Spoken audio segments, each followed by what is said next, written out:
देखिए, आप जानते हैं चुनावी साल है ये और हरियाणा में तो इस बार विधानसभा का चुनाव भी होना है और ऐसे में प्रदेश सरकार कानून व्यवस्था के मुद्दे पर घिरती हुई नजर आ रही है क्योंकि कई सवाल खड़े हो रहे हैं कानून व्यवस्था को लेकर। हरियाणा के रोहतक में ये नया मामला सामने आया है जहां हत्या का सनसनीखेज सीसीटीवी वीडियो सामने आ गया। इस वीडियो में स्क्रैप कारोबारी की मां के सामने हत्या कर दी गई।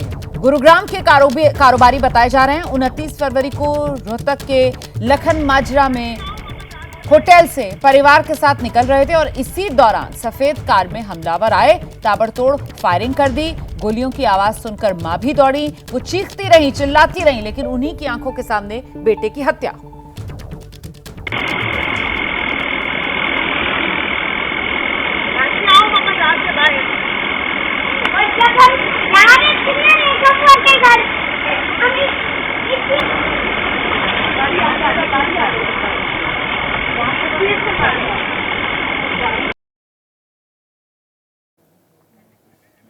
तो ये तस्वीरें आप देख रहे हैं। देखिए किस तरीके से होटल से कारोबारी बाहर निकलते हैं परिवार के साथ और अचानक से वो सफेद गाड़ी आकर रुकती है और वहीं से ताबड़तोड़ फायरिंग शुरू कर दी जाती है। मां दौड़कर गाड़ी के पास जाती है। मां चिल्लाती रहती है, चीखती रहती है, लेकिन हमलावर गोलियां दागते रहते हैं।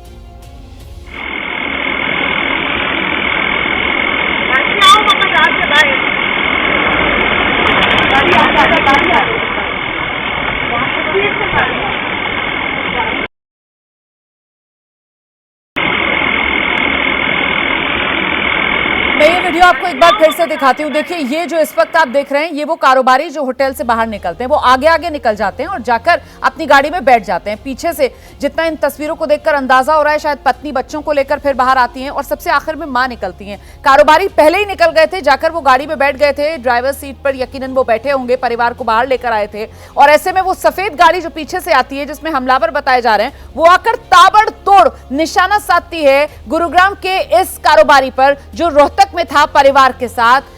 और जब गोलियों की आवाज मां सुनती है तो वो दौड़ती हुई जाती है गाड़ी की तरफ। मां की आंखों के सामने ताबड़तोड़ गोलियां बरसती रहीं कारोबारी पर। मां की आंखों के सामने कारोबारी की हत्या कर दी गई। और जो मृतक हैं सचिन, उनके भाई अमित ने बताया 6 महीने पहले धमकी मिली थी, पुलिस को इस बारे में जानकारी दी गई थी।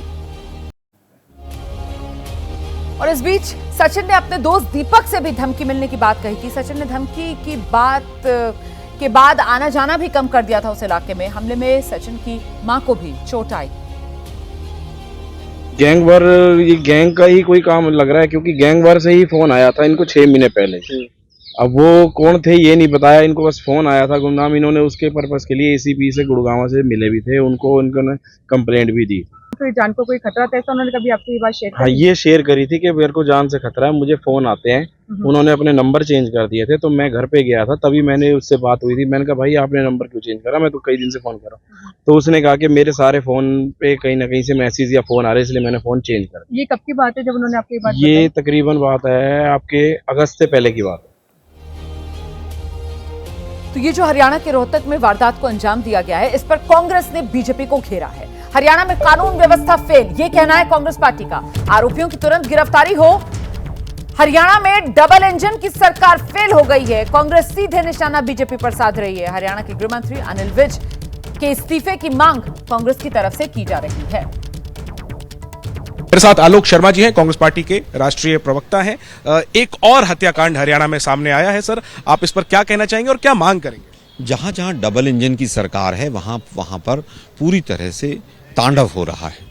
आप चाहे उत्तर प्रदेश देख लीजिए, चाहे मध्य प्रदेश देख लीजिए, चाहे हरियाणा देख लीजिए, हत्याएं, बलात्कार, लूटपाट, फिरौती। लेकिन दुर्भाग्य है कि बीजेपी के लोग जो तमाम राज्यों में विपक्षी सरकारों को जंगल राज की संज्ञा देते थे, आज उनके मुंह पर ताले लगे हुए हैं। खट्टर साहब, अगर थोड़ी सी भी नैतिकता है तो तुरंत गिरफ्तारियां करो और गृह मंत्री का तुरंत इस्तीफा लो। इस तरह की हत्याकांड हो रहे हैं। दूसरी पार्टी के प्रदेश अध्यक्ष की सरेआम हत्या हो जाती है और हत्यारे पकड़े तक नहीं जाते हैं कई दिनों तक। पूरी तरह से या तो बीजेपी के तमाम लोगों की मिलीभगत है या फिर आपका कानूनी फेलियर है।